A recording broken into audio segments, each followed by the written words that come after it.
La pandemia, purtroppo ancora in atto, ha messo in ginocchio moltissime realtà produttive.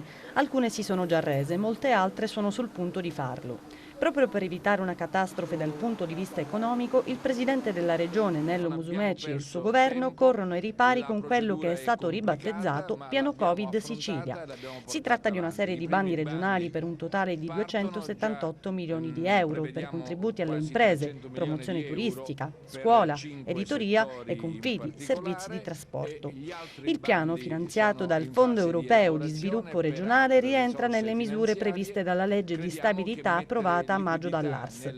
I contenuti sono stati presentati in conferenza stampa a Palazzo d'Orléans dal presidente della regione Nello Musumeci e dagli assessori coinvolti: Gaetano Armao, Economia; Marco Falcone, Trasporti; Mimmo Turano, Attività produttive; Roberto Lagalla, Istruzione e Formazione; e Maglio Messina, Turismo. Andremo avanti con altri bandi a seconda della reazione che registreremo su questi primi interventi, ha detto Musumeci. Ho raccomandato che i bandi fossero più snelli possibili. Si tratta di un intervento emergenziale perché le disponibilità finanziarie devono arrivare subito alle imprese, che sono in condizioni cianotiche.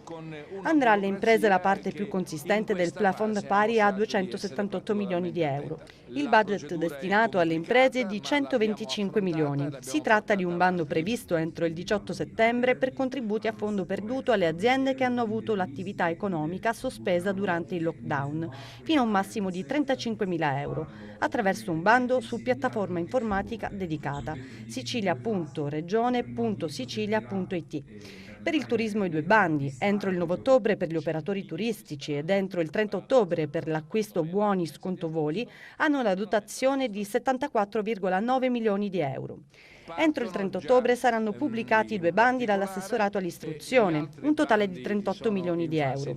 Il primo, ha sottolineato l'assessore Roberto Lagalla, vale 24 milioni, è destinato al sistema istruzione e formazione. Le somme saranno erogate direttamente alle scuole per gli interventi anti-Covid, adeguamenti interni e acquisizione di dispositivi individuali e disinfezione.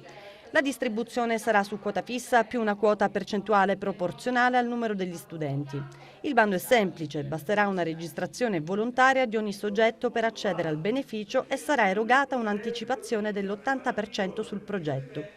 Il secondo bando riguarda il potenziamento della scuola digitale, cioè dispositivi per alunni e reti all'interno delle scuole.